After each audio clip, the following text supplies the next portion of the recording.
Se você não desenvolver a mentalidade de construir uma comunidade com a sua marca, infelizmente, ela vai morrer.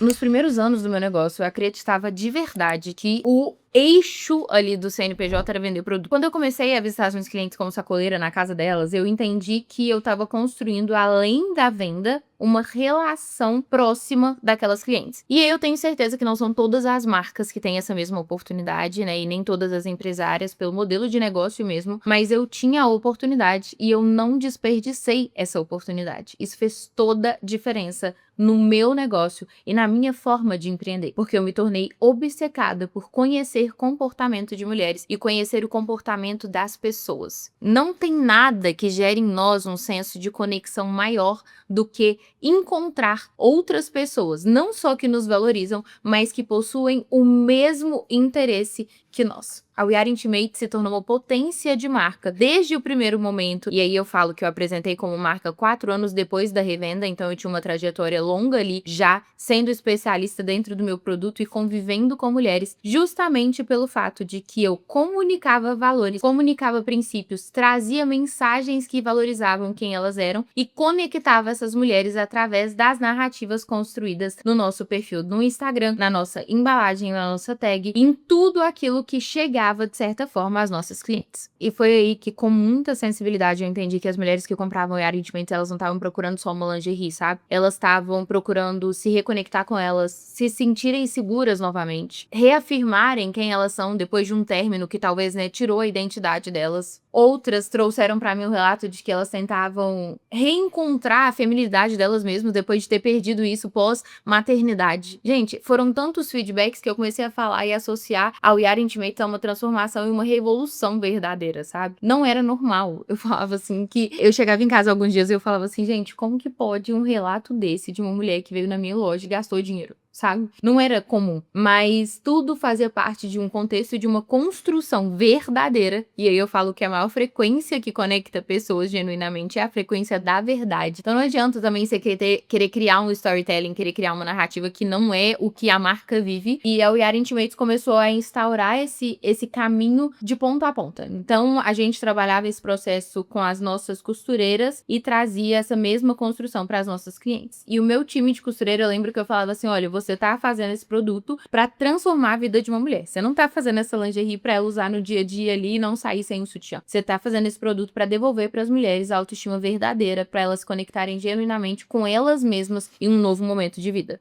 Aproveitando, eu queria falar com vocês no meio desse vídeo para indicar o meu canal para as pessoas que querem empreender, que querem falar sobre vulnerabilidade, sobre segurança, sobre espiritualidade. A minha visão é que nós somos sempre umas pelas outras e eu acredito que esse conteúdo possa contribuir. Eu tô começando no YouTube, eu não entendo totalmente a plataforma, mas eu quero que você me ajude a crescer por aqui. Queria trazer uma reflexão para vocês. Um título, uma loja ou um clube? Pensem em uma loja de sapato. Você entra na loja para comprar sapato e vive uma experiência, mas se você participa de um clube de pessoas que colecionam tênis Dunk da Nike, por exemplo, nós estamos falando de uma comunidade. E existem sites hoje que vendem determinados modelos para os colecionadores. Vocês entendem que isso traduz definitivamente o que é uma comunidade que busca interesses comuns? Na loja, gente, essa relação ela vai começar com uma necessidade. Eu quero um sapato, eu quero um tênis. Mas na comunidade, no clube ou enfim, né, naquele grupo ali, a gente traz como primeira sensação a identificação. E esse é o maior diferencial na construção de um grupo que vai sair do pressuposto de preço para te escolher. E aí, nesse contexto do tênis, você conhece a história de cada modelo, você sabe qual é o seu modelo dos sonhos, você admira as pessoas que já têm aquilo que você deseja numa vertente de identidade, não de inveja e de separação, mas num contexto de conexão. Se conecta com as pessoas que têm o mesmo interesse, vocês começam a desenvolver rituais, encontros específicos. Nesses encontros, vocês falam também sobre outros assuntos, e aí vocês entendem que isso começa a virar uma base de relacionamento compartilhada. As pessoas não se relacionam diretamente só com a marca, elas também se relacionam entre elas. E não tem nada mais potente que isso para você conseguir fazer com que uma marca perdure, porque a lembrança é: essa marca me proporcionou relações que me potencializaram, pessoas que eu me conectei genuinamente. E aí, obviamente, uma coisa que eu acredito muito, uma marca não pode usar também como desculpa a comunidade pra oferecer qualquer coisa, né? "Ah, não, a gente tem uma comunidade muito forte, eu posso entregar um produto menos bom que meus clientes são fãs". Não é sobre isso, então a gente eleva o padrão. Eu falo que tendo uma relação de pertencimento, que em algum momento de evolução dessa relação ela chega a ser quase que familiar, porque as pessoas realmente pertencem àquilo ali, defendem com unhas e dentes, a gente precisa oferecer um produto muito bom, a gente precisa oferecer um atendimento muito bom, uma apresentação muito boa para que essas pessoas continuem fazendo parte daquele ecossistema. Porque eu falo que uma coisa não elimina a outra. Muito pelo contrário, elas se complementam e se potencializam. E durante muitos anos nós vivemos um contexto extremamente simples de venda, que foi o auge do tráfego. A gente vendia isso muito facilmente. A gente encontrava um influenciador bom para mostrar aquilo ali, escalava a venda em anúncio, depois encontrava outra, depois encontrava outra, depois encontrava outra, e a gente começava a vender produtos que em determinado momento poderia até deixar de fazer sentido, mas a gente tinha conseguido o auge daquilo ali com verba e uma pessoa disposta que se conectasse para ser a cara daquele produto ali, para divulgar aquele item. E aí é onde eu paro para pensar como isso não funciona mais, né? Hoje, investir em tráfego tá cada dia mais caro, as campanhas têm performado cada vez menos, as pessoas estão exaustas de publicidade. Então, a minha afilhada esses dias falou comigo assim: "Tia Ui, eu não vou assistir esse vídeo, eu não vou comprar isso, porque eu sei que não é uma coisa que ele compra, ele tá fazendo uma propaganda, porque ele mostra só algumas vezes. Mas esse chinelo, ele realmente usa, porque todos os dias ele tá com ele". Então, ela tem 6 anos. Quando ela falou isso comigo, eu falei assim: meu Deus do céu, a Valentina já tá entendendo o que que é um anúncio, o que que é uma publicidade. E isso tá na cabeça de todas as pessoas, né? Hoje é muito difícil você acreditar genuinamente que alguém tá mostrando algo porque usa de verdade, principalmente sendo pessoas com alcance maior, porque isso, de certa forma, tem gerado insegurança e descredibilizado. Não é à toa também que hoje nós temos vivido a era dos micro-influenciadores, porque essas pessoas têm uma base e uma comunidade engajada com o conteúdo que elas apresentam já há algum tempo, com constância, independente de não ter milhões de seguidores. Você pode comprar alcance, interromper o conteúdo da pessoa ali com um anúncio, mas isso não vai gerar o sentimento de pertencimento. Você pode até conseguir convencer ela de uma oferta que ela não estava nem imaginando que chamaria a atenção dela ali e fazer uma primeira venda. Isso não garante o longo prazo. Muito pelo contrário, se o produto for ruim, se ela não se conectar, ela simplesmente vai se decepcionar e inclusive vai ser uma pessoa que desfaz uma venda, trazendo um feedback ou uma experiência, relatando uma experiência ruim para uma outra pessoa. Até porque hoje é extremamente simples, gente. Abrimos o nosso Instagram, abrimos o nosso celular ali e falar o que a gente viveu sobre uma experiência determinada na compra de um produto, na compra de uma oferta,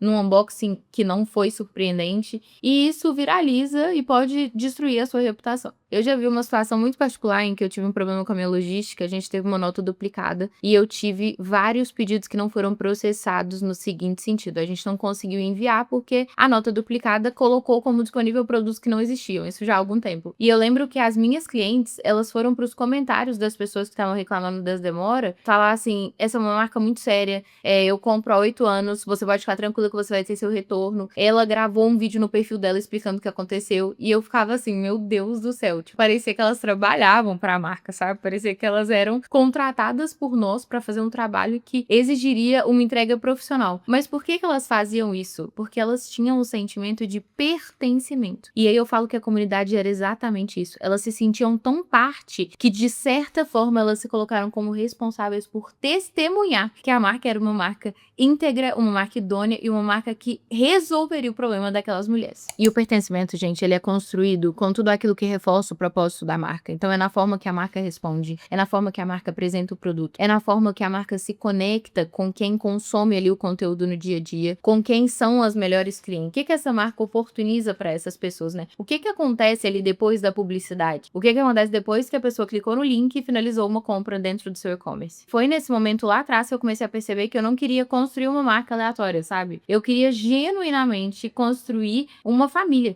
Eu queria que as clientes da We Are Intimate se sentissem parte de um universo que estaria sempre promovendo quem elas são. Eu queria que elas se identificassem com os valores que nós defendemos. Eu queria que elas sentissem que existia verdade e existe verdade em tudo aquilo que a gente fazia e faz. E assim, o meu último desejo é que elas enxergassem a We Are Intimates como uma marca que elas compram lingerie. Eu queria que elas enxergassem a We Are Intimates como uma marca que estava o tempo todo pensando sobre como oportunizar elas a melhor experiência possível num cenário de autoestima e de autoconhecimento. E não foi de uma forma despretensiosa que eu consegui construir isso ao longo desses 10 anos. Foi de uma forma totalmente intencional. Então, tudo o que a gente fazia, na maior parte do tempo, era com intenções muito arraigadas na construção desse propósito. E aí eu queria falar com vocês o que é pertencimento. Porque pertencimento, gente, não é criar um grupo de WhatsApp. Pertencimento não é mandar presente esperando que o cliente poste. Pertencimento não é mandar uma mensagem de aniversário. Tá muito além dessa superficialidade, sabe? Não é também chamar de comunidade as seus clientes como uma estratégia de marketing. Se você quer gerar a sensação de pertencimento, mas elas não sentem isso, você não tá fazendo um trabalho bem feito. Isso não é eficiente. Para construir o pertencimento, eu preciso criar rituais. Eu preciso trazer as pessoas para o processo criativo. Eu preciso dividir com essas pessoas o que eu estou planejando para o futuro, participando elas das decisões. E essa participação e essa identidade faz com que essa mulher se coloque no lugar de eu sei o que me une a essa marca. E de certa forma, dentro de um contexto com outras mulheres, ela fala, eu sei o que me une também a essas outras mulheres. Não tem nada mais legal do que dentro de uma comunidade, de uma marca, a gente conseguir dar voz aos nossos clientes. A gente conseguir fazer com que eles participem de rituais que acontecem cotidianamente. Os nossos clientes sentirem, assim, que aquilo ali foi um pouco dele também. E aí, o verdadeiro nascimento da comunidade é quando as mulheres não conectam apenas com a marca, o cliente não conecta apenas com a marca, mas conecta também com o que ele identifica no outro que também pertence a ele. E aí eu vou trazer um exemplo para vocês. A gente traz muitas narrativas atreladas à insegurança, de certa forma eu vendo um produto que está totalmente conectado à autoestima. Então, quando uma mulher fala sobre insegurança, outra mulher dessa comunidade se identifica e se conecta com a cliente ao invés de se conectar com a minha marca diretamente. E aí eu queria que vocês comentassem aqui se vocês quiserem conhecer o produto mais revolucionário que eu lancei dentro da minha marca, que reuniu a minha comunidade da forma mais potente ao longo desses 10 anos. Eu tenho certeza que vai ser o nosso próximo nível e que vai ser a grande virada de chave.